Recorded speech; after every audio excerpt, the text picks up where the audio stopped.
नमस्कार, आप देख रहे हैं आज तक। मैं हूं आपके साथ रोहित सरदाना। शाम के 5 बजने वाले हैं और वक्त हो गया है दंगल का। क्या 3 मई को लॉकडाउन खुल जाएगा? क्या लॉकडाउन खोलने का रोड मैप सरकार ने बनाना शुरू कर दिया? यह सवाल इसलिए क्योंकि आज पीएम नरेंद्र मोदी ने राज्यों के मुख्यमंत्रियों के साथ वीडियो कॉन्फ्रेंसिंग की और इस मीटिंग के बाद यह संकेत है कि धीरे धीरे चरणबद्ध तरीके से फेज वाइज हिसाब से लॉकडाउन खोला जा सकता है। लेकिन एक बात और साफ है, वो ये कि जिन इलाकों में कोरोना हॉटस्पॉट है, जिन राज्यों में कोरोना के मामले तेजी से बढ़ रहे हैं, वहां पर लॉकडाउन बढ़ाए जाने के पूरे आसार हैं। सूत्रों के मुताबिक चरणबद्ध तरीके से लॉकडाउन में छूट देने का फैसला राज्यों की सरकारों पर छोड़ा जा सकता है। राज्यों की सरकारें कोरोना के मामलों की संख्या के हिसाब से अपने अपने लेवल पर लॉकडाउन बढ़ाने या खत्म करने का फैसला ले सकेंगी। कोरोना मामलों के हिसाब से रेड, ग्रीन और ऑरेंज जोन में बांटकर लॉकडाउन खोलने का प्लान राज्यों को बनाना होगा। इस समय देश में 170 जिले हैं जो कोरोना के रेड जोन यानी कि खतरे वाले जोन में आते हैं और देश में कोरोना के मरीजों की संख्या इस वक्त 27,000 के पार जा चुकी है।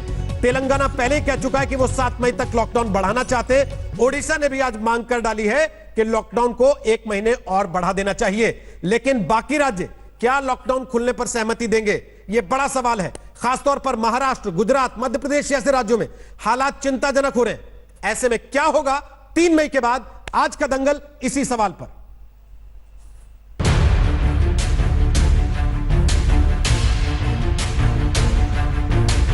सवाल तो वही था कि 3 मई के बाद देश कोरोना से कैसे लड़े। इस पर फैसला तो नहीं आया है, लेकिन मुख्यमंत्रियों के साथ प्रधानमंत्री नरेंद्र मोदी की वीडियो कॉन्फ्रेंसिंग में संकेत आ गए हैं।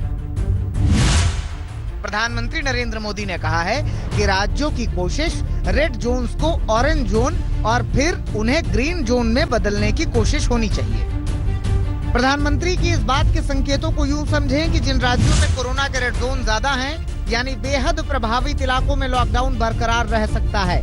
ऑरेंज जोन यानी जहां कोरोना के मामले तो हैं मगर वे जगहें हॉटस्पॉट नहीं है, वहां थोड़ी छूट मिल सकती है। और ग्रीन जोन यानी कोरोना मुक्त जगहों पर लॉकडाउन से राज्यों को छूट देने को कहा जा सकता है।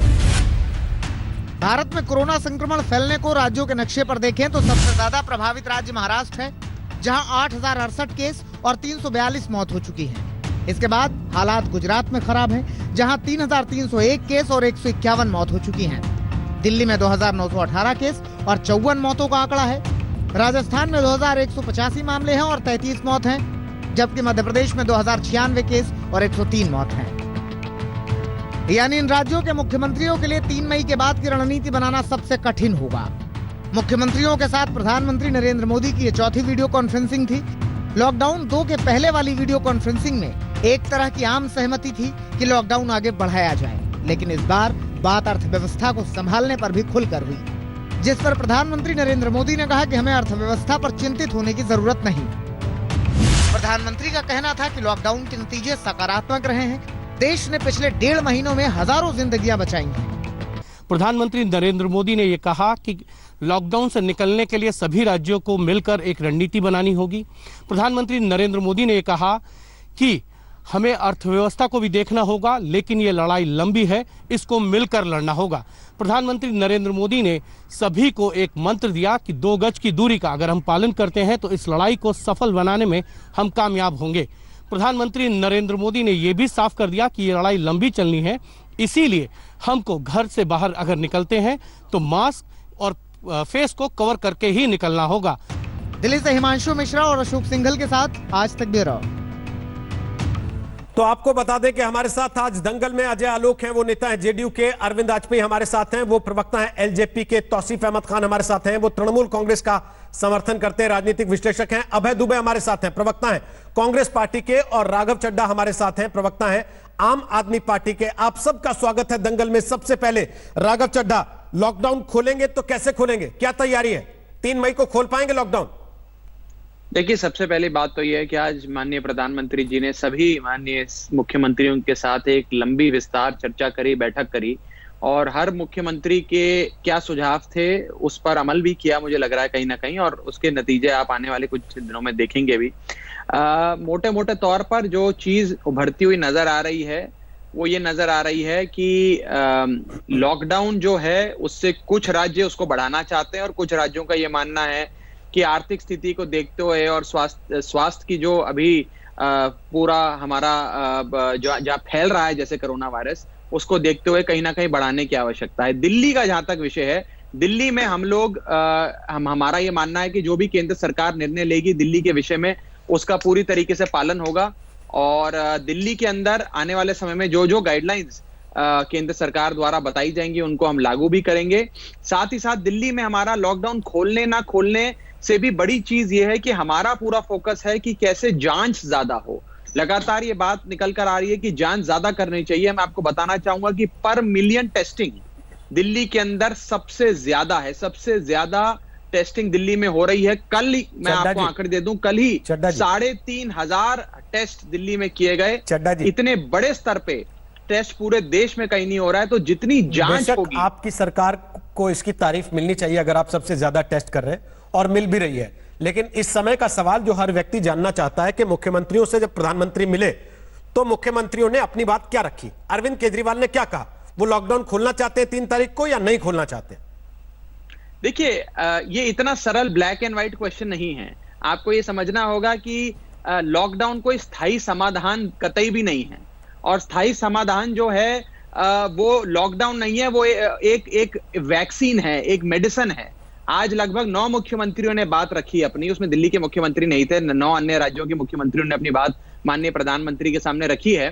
लेकिन हमारा साफ तौर पे यह मानना है कि हमें वैक्सीन की खोज करनी चाहिए। दिल्ली के अंदर जैसा आप जानते हैं, हमने एक एडहॉक सोल्यूशन निकाल लिया इस बीमारी का, वो है प्लाज्मा थेरेपी। और दिल्ली पहला ऐसा राज्य है जिसने प्लाज्मा थेरेपी किया भी है, करके भी दिखाया है। और 5 ऐसे मरीज जो आईसीयू में थे उनको आज आईसीयू से निकाल दिया है, और आज वो ठीक होकर अपने घर जाने जा रहे हैं, इसलिए क्योंकि प्लाज्मा थेरेपी की गई।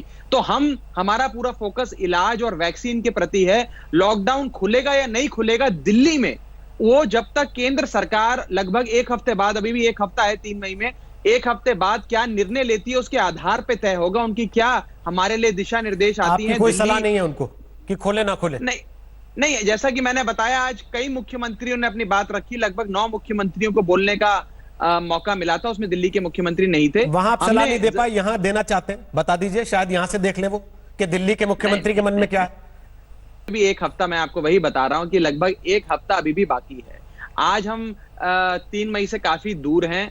आज से 1 हफ्ते बाद क्या परिस्थिति दिल्ली में होगी, क्या आंकड़े होंगे, उस पर निर्भर करता है। लेकिन एक चीज बड़ी स्पष्ट है कि जो हॉटस्पॉट्स हैं जी, जो दिल्ली में अन्य कंटेनमेंट इलाके दिल्ली सरकार ने बनाए हैं, उसमें मुझे नहीं लगता है कि किसी प्रकार की कोई रिलैक्सेशन दूर दूर तक भी देते हुए नजर आते हैं। उनको अपने 14 दिन का या कहीं ना कहीं 21 दिन का अपना जो एक कार्यकाल है, उसको जो कंटेनमेंट का जो पीरियड है उसको पूरा करना पड़ेगा, उसके बाद ही उचित फैसला लिया जाएगा। एक चीज मैं जरूर मानता हूं कि हम लोग दिल्ली वालों की, चाहे वो बड़े से बड़ा आदमी हो या गरीब से गरीब मजदूर हो, रिक्शा चलाने वाला हो या किसी के घर में इलेक्ट्रिशियन प्लम्बर की नौकरी करने वाला हो, हर व्यक्ति के रोजगार से लेकर बहुत चिंतित हैं। हमारे दिल्ली सरकार की जो महीने की कमाई होती थी अप्रैल के मई के महीने में, वो मात्र 5 से 7% रह गई है और सालों के मुकाबले।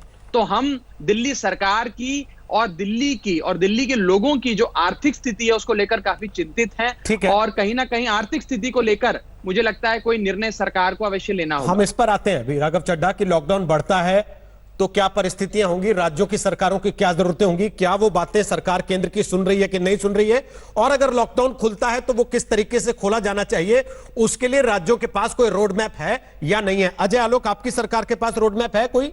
3 मई के बाद आगे क्या करेंगे? लॉकडाउन खोलना चाहते हैं कि नहीं खोलना चाहते?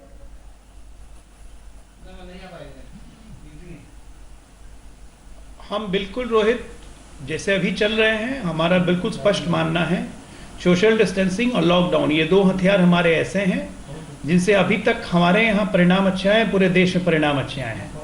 बिहार में रिकवरी रेट देश के हिसाब से काफ़ी बेटर है। हमारे यहाँ संक्रमण, हम टेस्टिंग भी कर रहे हैं, टेस्टिंग भी अब एडिक्वेट नंबर में हो रही है, हल्की स्कोर बढ़ाएंगे हम, और उस पर हमारा जोर है।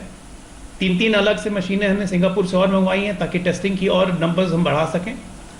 लॉकडाउन में छूट की जहाँ तक बात है, तो जो हमारे ग्रीन जोन है उसमें ऑलरेडी हमने ग्रामीण क्षेत्रों में काम वाम शुरू करवाया है।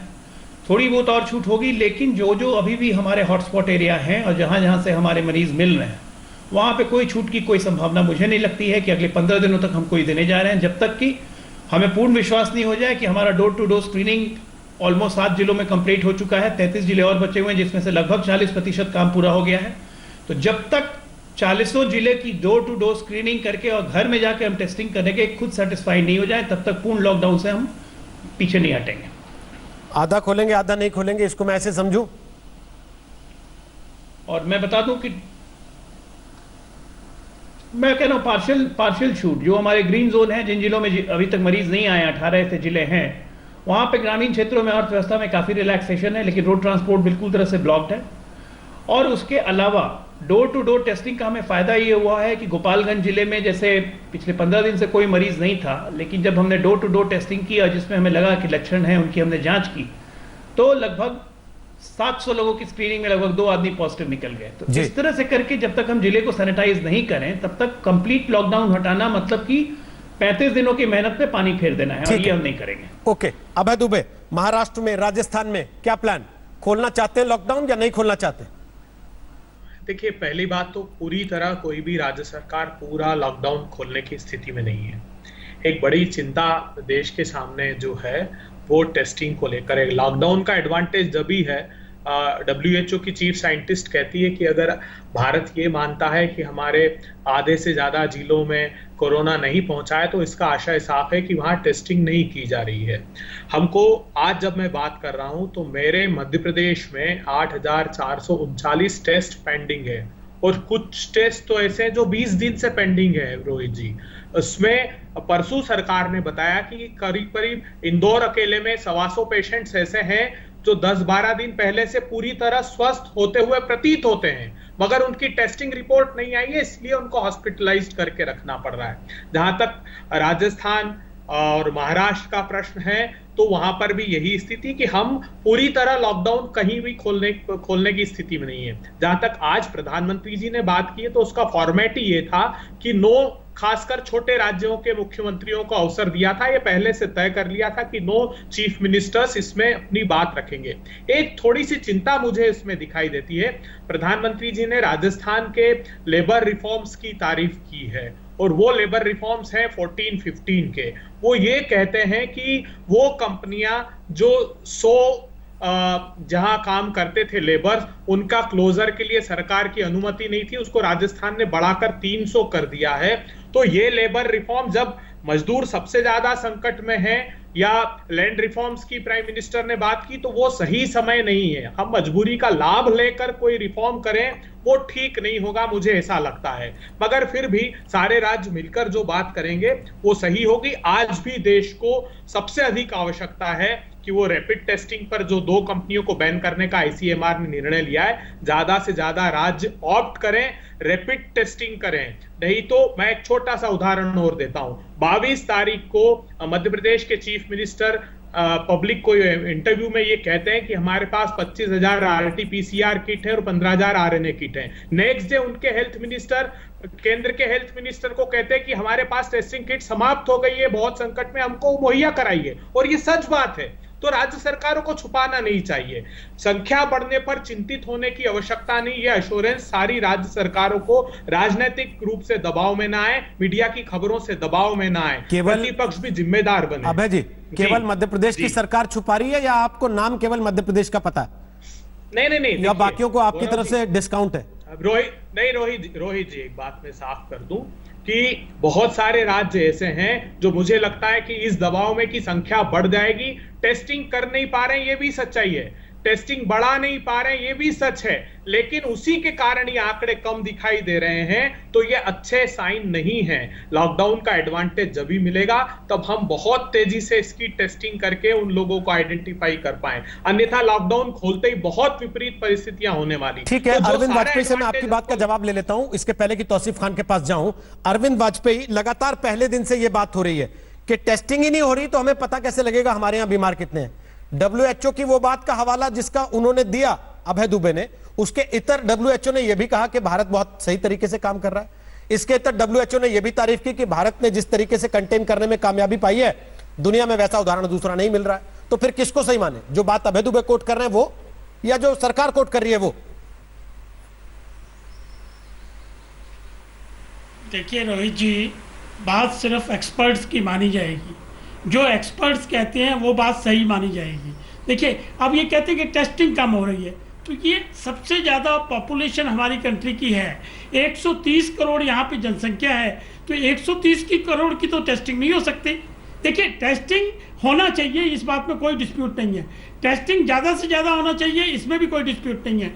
लेकिन लॉकडाउन जब से हमने किया, आज 1 महीने से ज़्यादा होने को आ गया, 1.5 महीने होने को आ गया, तो इसकी लाइफ कितनी होती है यह भी हमको देखना पड़ेगा कि कोरोना वायरस की लाइफ कितनी है। अगर उसकी लाइफ 28 डेज, कई लोग कहते हैं, कुछ लोग 21 डोज कहते हैं, कुछ 14 कहते हैं, तो अगर उसके हिसाब से देखें तो लाइफ स्पैन तो पूरा हो गया, एक ये पहलू है। लेकिन दूसरा पहलू ये भी है कि अगर आज किसी को कोरोना डिटेक्ट होता है तो उसकी लाइफ 28 दिन तक जाएगी। तो मेरा मतलब कहने का कि हम लोगों के कहने से ये बात नहीं बनेगी, हमको कंप्लीटली एक्सपर्ट्स पे डिपेंड होना पड़ेगा। जहां तक लॉकडाउन, वैक्सीन या लॉकडाउन खोलना है या एग्जम्पशंस देनी है, ये सब उनके ऊपर डिपेंड करेगा। क्यों हम लोग क्यों इस मामले में गंभीरता से काम कर रहे हैं? बिकॉज हम कंसर्न हैं कि देश की इकोनॉमी, अर्थव्यवस्था का क्या बनेगा, हम कंसर्न हैं कि गरीब आदमी का क्या बनेगा, हम कंसर्न हैं कि मजदूर का क्या होगा, हम कंसर्न हैं कि किसान का क्या होगा। देखिए अगर इन चीजों को, अर्थव्यवस्था को और इन समस्याओं को आगे लाएंगे तो कहीं ऐसा ना हो कि असावधानी हो जाए और लॉकडाउन में एग्जम्पशन ज्यादा हो जाए या लॉकडाउन खोलने की तरफ चले जाए, तो कहीं दुर्घटना बहुत ज्यादा बड़ी ना हो जाए। ये प्रधानमंत्री जी ने भी कहा है। तो बड़ी समझ के साथ हमको चलना पड़ेगा। और ये बात सही है कि अभी 7 दिन हमारे पास हैं, 7 दिन और इंतजार करेंगे, उसके बाद प्रधानमंत्री जी डिसाइड करेंगे। और प्रधानमंत्री जी स्वयं कुछ नहीं कर रहे, एक्सपर्ट कमेटीज के बेस पे, चीफ मिनिस्टर की रिपोर्ट पे, स्टेट की रिपोर्ट पे, उसके बेसिस पे कोई कंक्लूजन ड्रॉ करेंगे। मैं राघव से एक कमेंट जरूर लूंगा, उसके पहले राघव आपके पास आ रहा हूं, उसके पहले तौसीफ खान अपनी बात रखें। ओके तौसीफ खान, लॉकडाउन खुल जाना चाहिए 3 मई को, आपको लगता है बंगाल में? नहीं, 3 मई को ऐसा कुछ नहीं है कि 3 मई के बाद टोटल लॉकडाउन खुल जाएगा, ऐसा तो बिल्कुल ही कोई आशा नहीं है। लेकिन हाँ, जैसा कि प्रधानमंत्री की तरफ से भी आज मीटिंग में उन्होंने सुझाव मांगा है सारे चीफ मिनिस्टर से राज्य के बेसिस पे कि आप अपना एग्जिट प्लान बताइए, तो उसमें उनका यही कहने का मतलब है कि जो हॉटस्पॉट्स हैं, जहाँ पे बहुत ही एरिया जो बहुत ही सेंसिटिव है, वहां तो लॉकडाउन नहीं खुलेगा। लेकिन जो दूसरे जगह है जहाँ पे उतना ज्यादा पॉजिटिव केसेस नहीं है, उनको किस तरीके से आप रेस्ट्रिक्शंस में कोई एग्जेम्पशन देना चाहते हैं या नहीं। अगर कोई एग्जेम्पशन दिया भी जाता है तो उसका यह मतलब नहीं होता कि बिना मास्क पहने लोग बाहर निकलने लगे या सोशल डिस्टेंसिंग ना मेंटेन करें। तो सोशल डिस्टेंसिंग तो 3 तारीख के बाद आपको मेंटेन करना ही होगा, मास्क पहन करके निकलना ही होगा, ये बात तो तय है। देखिए अब किस बेसिस पे फैसला लिया जा सकता है, उसमें टेस्टिंग का रोल बहुत बड़ा होता है ये। और इसमें ये सच्चाई ये है कि खुद आईसीएमआर ने आज फिर एक पत्र लिख करके बोला है कि रैपिड टेस्टिंग किट, जो 2 कंपनियां का उन्होंने नाम लेकर के बोला है कि इनसे जो भी प्रोक्योर किए गए थे सब वापस मांगे जा रहे हैं, सारे स्टेट्स को उनको वापस भेजे जाएंगे। तो 10,000 रैपिड टेस्टिंग किट तो बंगाल में उसमें फॉल्टी निकल गए। तो एक टेस्टिंग का मामला एक अलग है कि हाँ टेस्टिंग ज्यादा से ज्यादा होगा तो उस बेसिस पे पहचान किया जाएगा कि कौन से डिस्ट्रिक्ट में हम मान सकते हैं कि यहाँ पे थोड़ा सा मामला आराम का है या वो भी सेंसिटिव एरिया है। बंगाल की स्थिति क्या है आपके हिसाब से? बंगाल की स्थिति यही है कि ममता बनर्जी ने जो एक बात क्लियर कर दिया है कि जो लोग बंगाल के लोग जो बाहर हैं उनको वापस बुलाने का वो उन्होंने इनिशिएटिव ले लिया है कि उनको बाहर, जैसे कोटा में जो स्टूडेंट्स अगर बंगाल के फंसे हुए तो उन्हें वापस लाना है, और इसी तरीके से जो लोग बाहर में हैं उनको वापस लाना है, वापस ला करके क्वारंटीन में डाल करके फिर अपने अपने घर जाएंगे। ये बात तो निश्चिंत है। और दूसरी बात कि हफ्ता दिन और जाए तो ये अपना एक रोड मैप ड्रॉ किया जाएगा कि फेज वाइज अगर कोई लॉकडाउन खत्म करना है, क्योंकि एक बहुत ही इंपॉर्टेंट डिसीजन है। ऐसे ही कोई डिसीजन ये ऐसे नहीं लिया जा सकता, इसके पीछे डेटा होना चाहिए, डेटा के बेसिस पे ही ये डिसीजन लिया जा सके। तो डेटा कैसे आएगा? डेटा तो सब एक दूसरे का शक की नजर से देख रहे हैं। बंगाल वाले को मध्य प्रदेश के डेटा पे शक होता है, मध्य प्रदेश वाले को महाराष्ट्र के डेटा पे शक होता है, महाराष्ट्र वाले को कर्नाटक के डेटा पे शक होता है, कर्नाटक वाला कहता है मुझे बिहार के डेटा पे शक है। तो और सब मिलकर जब उनसे सवाल पूछा जाता है तो वो बीजेपी नॉन बीजेपी में बढ़ जाते हैं। वो बीजेपी वाले कहते हैं हम केंद्र के साथ हैं, नॉन बीजेपी कहते हैं हमें केंद्र के डेटा पे शक है। तो कैसे चलेगा फिर? कहीं एक तो लकीर खींचनी पड़ेगी ना सबको मिलके। नहीं देखिए, घर का हमारे देश के मुखिया तो प्रधानमंत्री जी हैं, तो उनको चाहिए कि जो आईसीएमआर के द्वारा जो भी टेस्टिंग किट खरीदे जा रहे हैं वो फॉल्टी ना आए। तो चलिए ठीक है, अब फॉल्टी आ गया है तो उस पे जो एक्शन लेना है वो लेंगे। टेस्टिंग होना बहुत जरूरी है, टेस्टिंग के बेसिस पे ही तो हम डिसाइड कर पाएंगे कि कौन से डिस्ट्रिक्ट में मामला संगीन है, कौन से डिस्ट्रिक्ट में मामला थोड़ा सीधा है। बहुत से लोग ये सवाल समझना चाहते हैं। राघव चड्ढा, आपने शुरू में कहा पर मिलियन सबसे ज्यादा टेस्टिंग हम लोग कर रहे हैं, लेकिन आम आदमी ये जानना चाहता है, जब आप लोग बार बार ये कहते हैं टेस्टिंग कम हो रही है, टेस्टिंग कम हो रही है, क्या इसका मतलब ये है कि दिल्ली की आबादी 2 करोड़ है तो पूरे 2 करोड़ आदमी को टेस्ट करना पड़ेगा आपको, उसके बाद आप क्लैरिफाई कर पाएंगे चीजें? या एक एवरेज बेस पर रैंडम रैपिड सैंपलिंग होती है, उस एवरेज के आधार पर यह तय किया जाता है कि किस राज्य की स्थिति कैसी है? देखिए, कभी भी कोई भी राज्य सरकार और हम लोग भी जो लगातार कह रहे हैं कि जांच ज्यादा करें, यहां तक कि WHO के जो अध्यक्ष हैं उनसे जब पूछा गया कि कोरोना वायरस से लड़ने के लिए क्या एक इलाज है, तो उन्होंने बोला भाई दवाई तो कोई नहीं है, लेकिन एक ही इलाज है कि आप जांच करें और ज्यादा जांच करें, टेस्ट एंड मोर टेस्ट। तो जब हम ये बात करते हैं, हमारा ये मतलब नहीं कि दिल्ली की पूरी 2 करोड़ आबादी का हम कोरोना वायरस का टेस्ट कर दे, जांच कर दे, लेकिन जो इलाके हैं, जो हॉटस्पॉट्स बनते जा रहे हैं, उसके आसपास के इलाके हैं, और एक सैंपलिंग मेथड है। ऐसे नहीं होते कि भाई सड़क पे निकले, जो पहले 5 बंदे निकले उनका हमने कोरोना वायरस का जांच कर दिया, ऐसे नहीं है।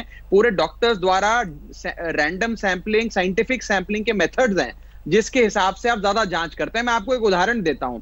आज से लगभग 1-1.5 महीना पहले दिल्ली के अंदर नहीं, पूरे देश के अंदर ऐसे हालात थे कि यदि आपके अंदर लक्षण है कोरोना की और आप एक अस्पताल में जांच कराने जाएं, तो डॉक्टर आपसे ये पूछता था कि क्या आप किसी अंतर्राष्ट्रीय देश से घूमकर आ रहे हैं, अंतर्राष्ट्रीय पर्यटक हैं, या किसी एक ऐसे व्यक्ति के आप संपर्क में आए जिसे कोरोना वायरस है। अगर आप कहें नहीं, ना मैं किसी विदेश से आया, ना मैं किसी के संपर्क में आया, तो लक्षण होते हुए भी वो कहता था कि मैं आपकी जांच नहीं कर सकता, हमें आदेश नहीं है, हमारे पास जो जांच की किट्स हैं वो बड़ी लिमिटेड है, हम आपका जांच नहीं करेंगे। आज किट्स बड़ी हैं, आज सप्लाई चेन बेहतर हुई है, इसीलिए कम से कम जो लोग अस्पताल में आ रहे हैं उनकी जांच हो। और ये फैलता है तो यदि मान लीजिए कोई एक दूध वाला है जिसको भगवान ना करे अगर हो जाए, तो वो जिस के घर जाकर दूध देता है, जिस व्यक्ति के संपर्क में आता है, उस हर व्यक्ति की आपको जांच करनी पड़ेगी, अपना जांच का दायरा बढ़ाना पड़ेगा। और जांच ही एकमात्र इलाज है। मैं आपको एक और चीज बताता हूं। आज से पहले हम कहते थे, मैं कोई किसी राजनीतिक दल का या किसी राज्य का नाम भी नहीं लूंगा, नहीं तो मुझ पे राजनीति करने का आरोप लगेगा, लेकिन बड़े नेता कहा करते थे कि भैया हमारे राज्य में कोई अपराध नहीं है। उनसे पूछा, थोड़ी जांच करी कि भाई इनके राज्य में अपराध क्यों नहीं है, तो पता लगा उनके राज्य की पुलिस FIR ही दर्ज नहीं करती है। मतलब 0 FIR इज इक्वल टू 0 अपराध। जब FIR दर्ज ही नहीं हुई तो अपराध कैसा? तो कहने का मतलब यह है कि आज बहुत राज्य ये कहने का प्रयास कर रहे हैं कि भाई हमारे राज्य में तो कोरोना जैसी बीमारी आ भी नहीं सकती, आई भी नहीं है, 1-2 मरीज हैं बस। लेकिन जब आप जांच करना शुरू करेंगे तब आपको पता लगेगा कि आप वास्तविक तौर पे कहां खड़े हैं। दिल्ली के अंदर पर मिलियन जांच पूरे भारत देश में सबसे ज्यादा हो रही है। कल हमने 3500 लोगों की जांच करी, उनका टेस्ट किया, जिसमें से लगभग 293 लोग संक्रमित पाए गए। तो इतने बड़े स्तर पे जांच दिल्ली की सरकार कर रही है। लेकिन राघव, दूसरी चीज आगे जो दूसरी चीज आती है वो ये कि लोग इंतजार कर रहे हैं क्या 3 मई से खुलेगा सब कुछ। अगर मान लीजिए फेज मैनर में खुलना है, अगर मान लीजिए हॉटस्पॉट में नहीं खुलना है, बाकी जगहों पे खुलना है, तो आम आदमी ये समझ नहीं पा रहा है कि आप जहांगीरपुरी को हॉटस्पॉट मान के लॉकडाउन करेंगे, मौजपुरी को खोल देंगे, ये कैसे चलेगा? तिलक नगर में आप बंद रखेंगे लेकिन सुभाष नगर में नहीं खोलेंगे, खोल देंगे, या हरिनगर में खोल देंगे, तो कैसे चलेगा? इस चीज का गणित लोगों को समझ में नहीं आ रहा। बिल्कुल, तो ये एक चरणबद्ध तरीके से पूरी तरीके से प्लानिंग बनानी पड़ेगी, और जो लॉकडाउन खुलेगा भी वो चरणबद्ध तरीके से खुलेगा। ऐसे नहीं हो सकता कि सारे इलाके खोल दिए जाएं या सभी को कर दिया जाए। मैं I don't wish to second guess the government. सरकार क्या करेगी, केंद्र सरकार के क्या निर्देश आएंगे, मैं वो लक्ष्मण रेखा का उल्लंघन कर पहले नहीं कुछ कहना चाहता हूं कि कैसे होगा, लेकिन आवश्यक बहुत ही जाहिर सी बात है कि जो भी रिलैक्सेशंस भी दी जाएंगी वो फेज्ड मैनर में चरणबद्ध तरीके से दी जाएंगी। हो सकता है ऐसी कोई रिलैक्सेशन आए कि जो 55-60 साल थोड़ा बुरा लग सकता है आप लोगों को, ना निकले।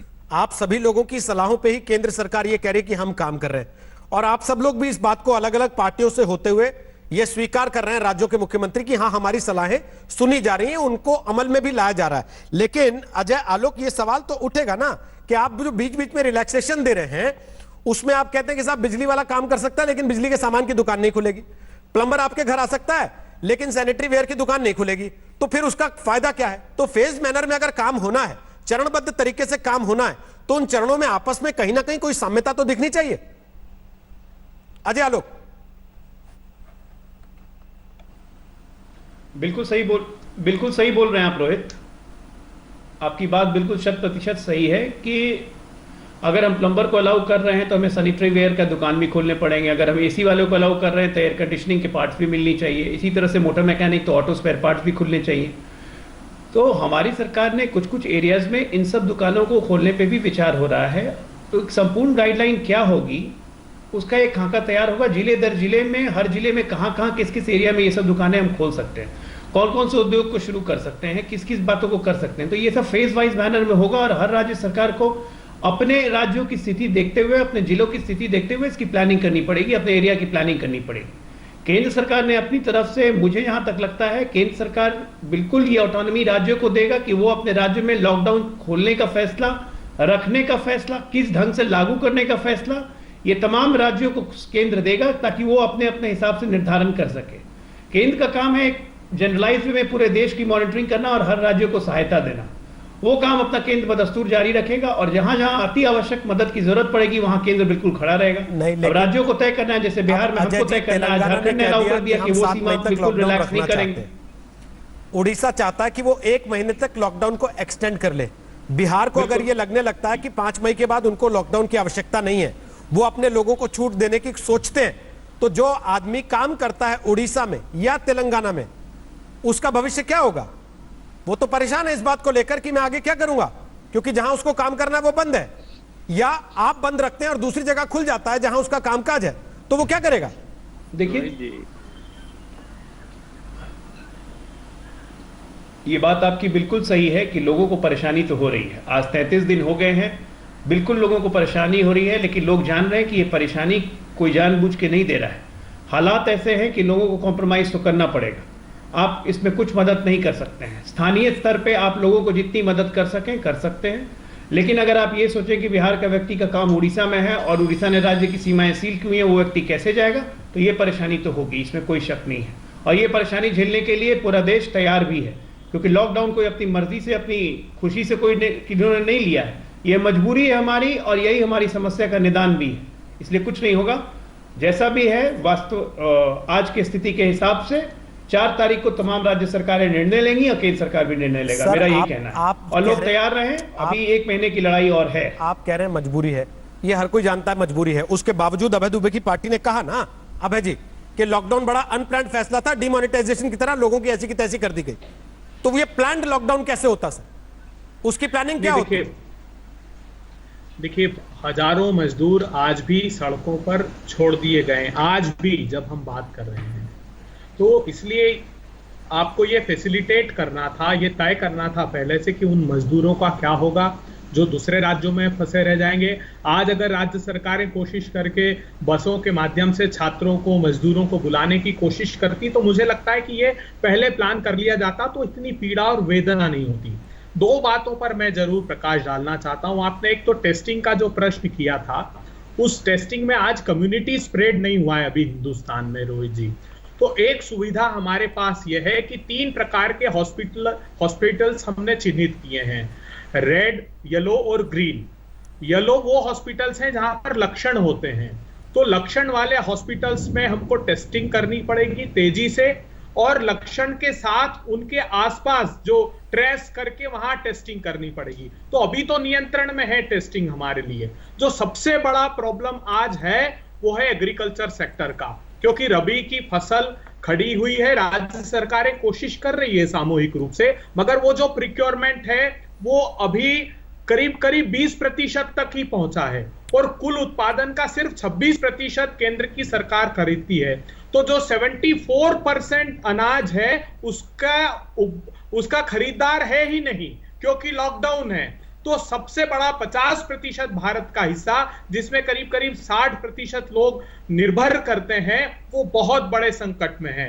तो सरकार उसको फैसिलिटेट करने के लिए पूरे प्रयास कर रही है, फिर माइनिंग सेक्टर को, फिर इंफ्रास्ट्रक्चर को, फार्मास्यूटिकल को। तो ये तो बड़े एस्पेक्ट्स हो गए। जो आपने माइक्रो लेवल पर बात की है वो तो ये तय किया है राज्य सरकारों ने कि जो ग्रीन एरियाज हैं वहां पर कम से कम सोशल डिस्टेंसिंग को अच्छे से इन्फोर्स कराएं और खुले भी हैं, आप भी काफी जानते हैं सारे अच्छे से। बाजार खुले ये भी बात टीवी पे कहना बड़ा अच्छा लगता है, सोशल डिस्टेंसिंग का पालन हो, लोग लाइनों में लगे हैं, बाकायदे गोल घेरे बना दिए जाएं, उसमें खड़े होकर आदमी अपनी बारी का इंतजार करे।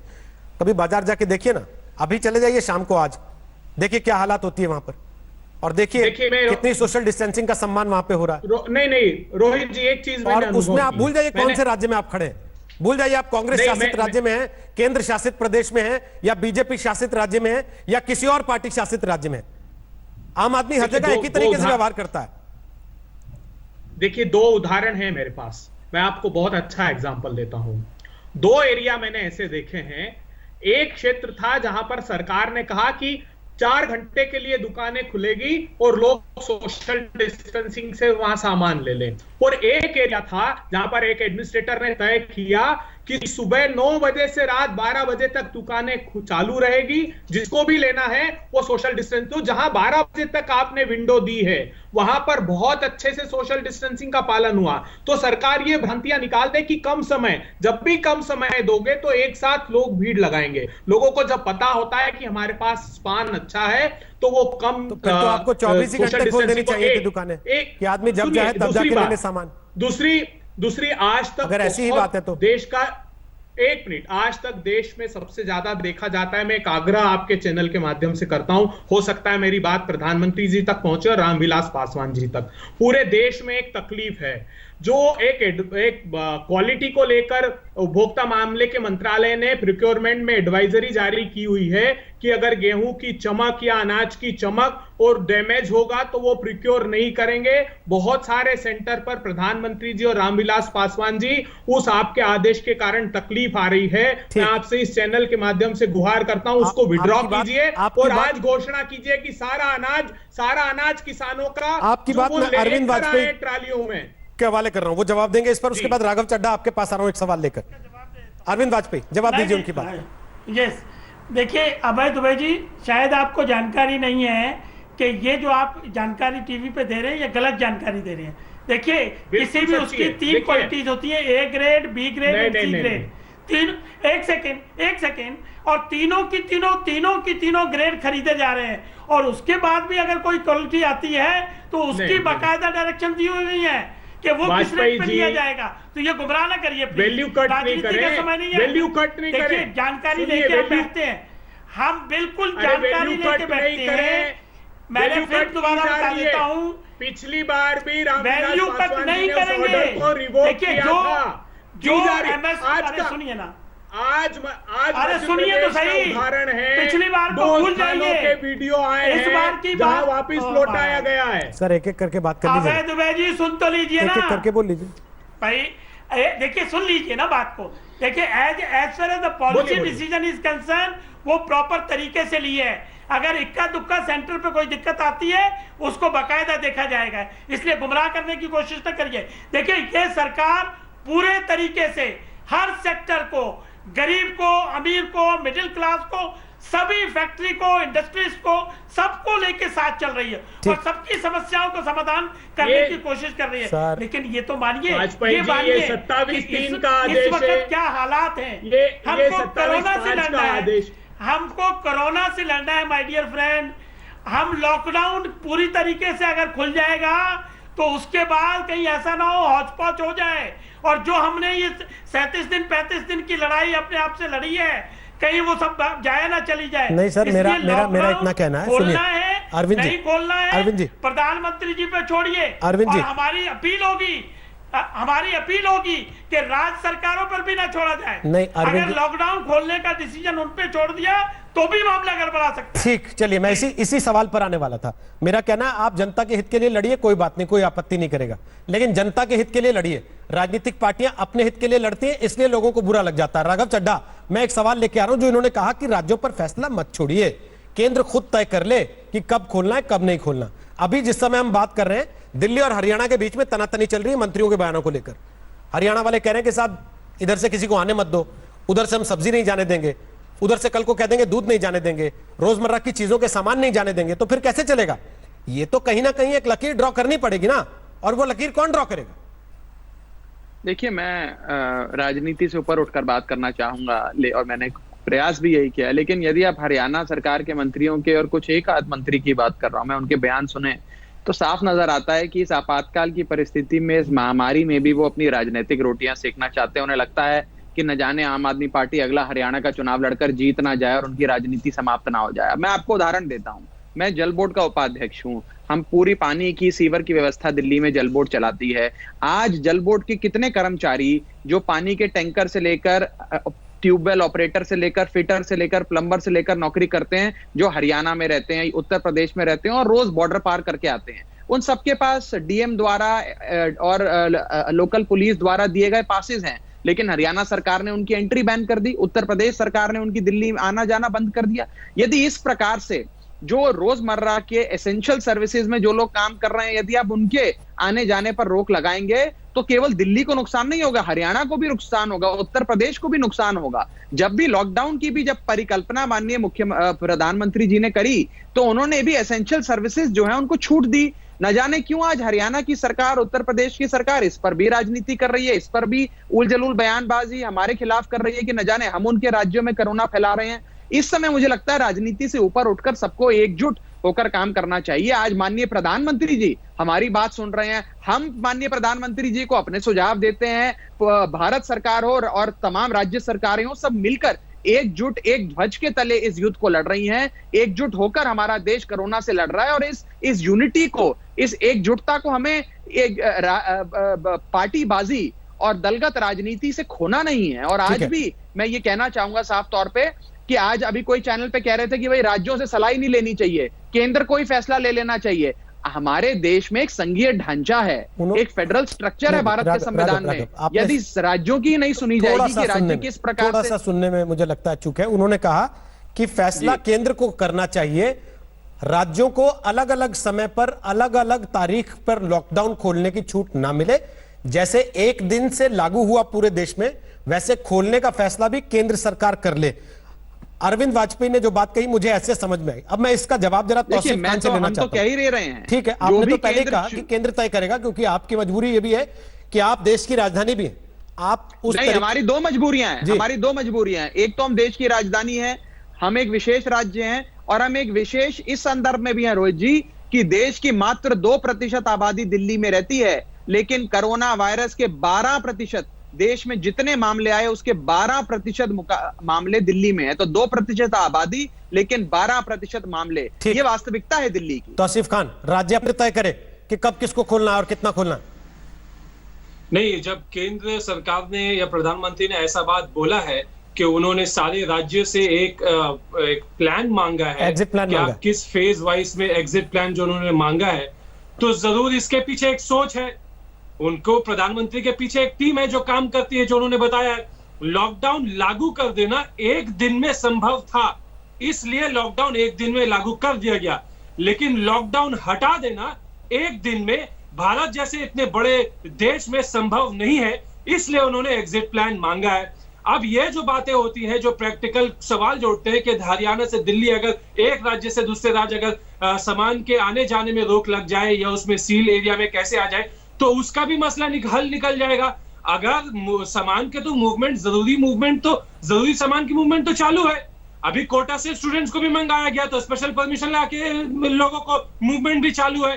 तो इसके बारे में बिल्कुल केंद्र सरकार के तरफ से फैसला आएगा, जो राज्य के रिकमेंडेशंस को कंसीडर करते हुए केंद्र सरकार फैसला देगी। ऐसा नहीं है कि केंद्र सरकार, जैसा एक पैनलिस्ट को अभी लग रहा था कि केंद्र सरकार हाथ मोड़ करके बैठ जाएगी और राज्य सरकार के ऊपर में सारी बातें छोड़ देंगी और राज्य सरकार के चीफ मिनिस्टर जो है ना जाने क्या कर देंगे। ऐसा नहीं है। हर चीफ मिनिस्टर अपने अपने राज्य में बिल्कुल क्वालिफाइड है इस फैसला को लेने के लिए, क्योंकि लोकल एडमिनिस्ट्रेशन उनके हाथ में है। लोकल डिस्ट्रिक्ट में क्या हो रहा है, जमीनी तौर पे क्या हो रहा है, वो अपना राज्य बेहतर जानती है। और इसीलिए केंद्र सरकार राज्य तरीके से रिपोर्ट मांग रही है, एग्जिट प्लान मांग रही है। तौसीफ साहब, बेहतर जानना और बेहतर दिखाना ये दो अलग अलग चीजें हैं। बेहतर हो कोई दिक्कत नहीं है, लेकिन बेहतर दिखाया जा रहा हो, जिसका शुरू में जिक्र किया था अभय दुबे ने, अगर आपने ध्यान दिया हो तो, कि बहुत से राज्य केवल इसलिए नहीं बताना चाहते कि यह बात ना जाए कि देखो इनके यहां इतने सारे केस हो गए, फिर तो ये तो देखिए, एक कॉन्स्पिरेसी थ्योरिस्ट हमेशा हर जगह रहते हैं। कुछ लोग होते हैं जिनका आदत होता है कि हम इनका हमें, क्योंकि अब देखिए, अगर आपका इशारा बंगाल की तरफ तो 2021 में अगले साल किसी ने कहीं इशारा नहीं किया, आप पता नहीं क्यों दिल पे ले जा रहे हैं उस बात को। नहीं, मैं किसी ने कहीं इशारा थोड़ी ना किया ना, मैंने किसी राज्य का नाम लिया ना उन्होंने किसी राज्य का नाम लिया। अगर इस तरह से सोचा जाए फिर तो अभय दुबे को पकड़ लेना चाहिए हमें कि आपके महाराष्ट्र में ही सबसे ज्यादा केस हैं, आप ही की सरकार सबसे नेग्लिजेंट रही। ये ऐसा नहीं है ना, उनकी सरकार इसलिए नेग्लिजेंट नहीं मानी जा रही क्योंकि वो कह रही है कि हम लगातार टेस्टिंग कर रहे हैं और हम सबसे ज्यादा टेस्टिंग करने की वजह से ये बता पाने की स्थिति में कि हमारे यहां लोग ज्यादा इसमें बीमार पड़े हुए हैं, तो इसको ऐसे देख लिया जाएगा कि ये लापरवाह है। तो क्या कुछ राज्य सरकारें ऐसा भी सोच रही हैं? सवाल ये है कि भाई आंकड़ा छुपा लो वरना अपने ऊपर आ जाएगी बात। नहीं, वो ये सवाल जो है केंद्र के तरफ से कुछ लोगों ने उठाया है, इसलिए क्योंकि आगे इलेक्शन है। ये ऐसा सवाल इसलिए, देखिए, इलेक्शन अभी कोरोना के टाइम में, इलेक्शन के बाद में लोगों को नहीं सोचना चाहिए। सर जान है का मुद्दा नहीं बनाना तो जहान चाहिए। है, और जान है तभी तो चुनाव होगा ना। अजय आलोक जी, ऐसा भी तो है जो सेंटर की टीम को नहीं जाने दिया। रोहित आप बोलिए। ये एक राज्य ऐसा भी तो है जिसने सेंटर की टीम को नहीं जाने दिया। आप बोलिए। राज्यपाल से लड़ाई हो गई। सेंटर की टीम वहां नहीं जाने दिया ना, सेंटर की टीम वहां भेजी जा रही है। मुझे आश्चर्य लग रहा है वहां नहीं भेजी, पांच राज्यों में। अच्छा अजय आलोक जवाब दे रहे हैं ना, 5 राज्यों में भेजी है टीम। एक सेकंड, अजय आलोक जवाब दे रहे हैं। बोलिए अजय जी, क्यों आश्चर्य लग रहा है आपको? मुझे आश्चर्य लग रहा है कि आज 33 दिन लॉकडाउन होने के बाद कोरोना खत्म होने की जगह कुछ राज्य, अगर कुछ पॉलिटिकल पार्टी के नेता इलेक्शन को सोच के अपनी स्ट्रैटेजी बना रहे हैं और इलेक्शन को सोच के अपनी मार्केटिंग कर रहे हैं, तो बहुत सौभाग्य है हमारे देश का और हमारे राज्यों का। अच्छी बात है, करिए। हमारा काम है अभी कोरोना से लड़ना। पहले हम कोरोना खत्म कर दें। चुनाव तो पता नहीं होंगे या नहीं होंगे अभी 1 साल। आपको क्या लग रहा है कोरोना 1 महीने में खत्म हो जाने वाला है? एक डॉक्टर की तरह बता रहा हूं, अगले 5 महीने तक कुछ नहीं होने जा रहा है। तैयार रहिए लंबी लड़ाई के लिए। इलेक्शन बाद में सोचिएगा। बच गए ना, इम्यूनिटी रहेगी, जिंदा रहिएगा तो इलेक्शन भी लड़िएगा। और अपने जनता को भी देख लीजिए, सब राज्यों के लिए, मैं किसी का नाम लेके नहीं कह रहा हूं, लेकिन देश जान चुका है कि किस राज्य में शिथिलता बरसती है और कैसे कैसे किस राज्य में काम हो रहा है। ये इलेक्ट्रॉनिक और प्रिंट मीडिया का चैनल सबको सब बता देता है, नाम लेने की जरूरत नहीं है। इसलिए इलेक्शन मत सोचिए, अभी अपने राज्य के बारे में सोचिए, अपने लोगों के बारे में सोचिए। ये लोग रहेंगे तभी इलेक्शन भी लड़ पाएंगे। बिल्कुल, जहां ज्यादा केसेस अफेक्टेड है वहां देखना चाहिए। चलिए, बहुत बहुत शुक्रिया। एक बड़ा संदेश है, लेकिन आराम से बातचीत के बावजूद आखिर तक आते आते एक बड़ा संदेश है इस चर्चा से। वो ये है कि जान है तो जहान है, और जान है तभी चुनाव है। इसलिए राजनीतिक पार्टियों को कम से कम ऐसी महामारी के समय में, जिसको पूरी दुनिया पहली बार फेस कर रही है, जिसके आगे दुनिया के बड़े बड़े मुल्कों ने घुटने टेक दिए हैं, अगर आपका देश उसमें खड़ा रह पाया है तो उसकी एक बहुत बड़ी वजह यह रही है कि पार्टी लाइन से ऊपर उठकर राजनीतिक दलों ने देश हित में शायद थोड़ा सोचा, तभी आज ये स्थिति आई कि आपका देश सीना तानकर खड़ा हुआ है। और वो खड़ा रहे आगे भी, इस लड़ाई को लड़के जीत जाए, उसके लिए जरूरी होगा कि आप सब लोग साथ रहें जैसे अब तक रहें। चुनाव तो होते रहेंगे, आते रहेंगे, जाते रहेंगे। नमस्कार, मैं हूं अंजना ओम कश्यप। हमें उम्मीद है ये वीडियो आपको पसंद आया होगा। लेटेस्ट खबरों के लिए यूं ही देखते रहिए आज तक, और इस वीडियो के पसंद आने पर लाइक, शेयर एंड सब्सक्राइब करना ना भूलें।